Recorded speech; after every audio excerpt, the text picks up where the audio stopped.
4 மாடு கேரளாவுக்கு எடுத்து கொடுத்துருக்கேன்னா நம்ம ரொம்ப லாங் டிராவல் இருக்கிறப்ப நான் அவங்க கிட்ட தெளிவா சொல்லிடுவேன். அதாவது பார்த்தோன்னா இங்க வந்து நம்மளுக்கு எந்த ஃபீவர் இல்லைங்க, டிக் ஃபீவர் இல்ல, அனாப்ளாஸ்மா இல்ல, தைலரிஸ் இல்ல, பேபிசோஸ் இல்ல, அதே மாதிரி இஎன்எஃப் இல்ல, அசிடோடிஸ் ஃபார்ம் ஆகல, உங்களுக்கு மேஸ்டிஸ் பிரச்சனை இல்லை, எல்லாமே சொல்லிடுவேன்.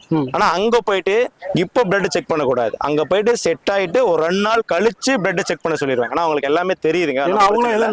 ஆமா ஆமா, அந்த இடத்த போய் செட் பண்றப்ப பிளட் செக் பண்ணி பார்த்தா நமக்கு டிக் ஃபீவர் இருக்கா, இப்ப தைலரிஸ் இருக்கா, பேபிஸ் இருக்கா, எல்லாமே அவங்க பார்த்து ரெடி பண்ணிக்குவாங்க. நான் அவங்க கிட்ட தெளிவா சொல்லி தான் கொடுத்துருவேன். நம்ம இங்க எல்லாமே ஜூகுலர் லைன் எல்லாமே தெளிவா பார்த்து தான் கொடுத்துருவோம். ரொம்ப டிராவல் போறப்ப இதை நான் சொல்லிடுவேன். போனோடனே செக் பண்ண வேண்டாங்க, ஒரு 2 days அடாப்ட் ஆயிட்டு மட்டும் செக் பண்ணி பாருங்க, பிளட் செக் பண்ணி பாருங்கன்னு சொல்லிடுவேன். இவங்களுக்கு வந்து பாத்தீங்கன்னா 2வது 3வது மாதிரி எடுத்து கொடுத்தாங்க. ஆமா, ஐ மில்க்ல தான் கேட்டிருந்தாங்க, 2வது லாக்டேஷன் தான் கேட்டேன். இவங்க மாடு பராமரிக்க தெரியும். மாடு எல்லாமே ஸ்ட்ரெயிட் லைனு, உங்களுக்கு மாடு நல்லா அட்ரஸ் ஷேப்பு. மாடு பேக் சைடு மட்டும் படாதுங்க, மாடு ஃப்ரண்ட் பாருங்க, அந்த மொட்டை ஷேப் பாருங்க, எல்லாம் முடிஞ்சு ஒரே மாதிரி இருக்கும். இந்த ஷேப், இந்த ஷேப்பு, இந்த ஷேப்பு, இந்த ஷேப்பு. ஒரு மாடு கூட கிராஸ் மாடல்ல தெளிவான மாடு, 4 மாடு ஒரே மாதிரி இருக்குது. இப்ப வந்து கேரளாக்கு வராங்கன்னா எப்படி நான் வண்டியில அரேஞ்ச் பண்ணி கொடுத்துருவேன். கிலோமீட்டர் கணக்கு தாங்கண்ணா, அதுக்கு தகுந்த மாதிரி வண்டியில அரேஞ்ச் பண்ணி கொடுத்துருவேன். 4 காம்பு செக் பண்ணி கொடுத்துருவேன்.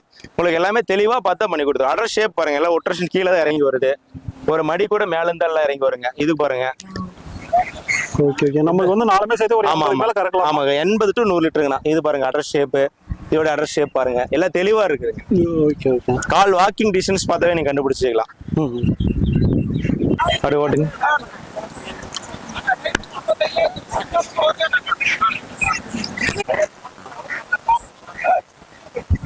ஈச்சர் தான்.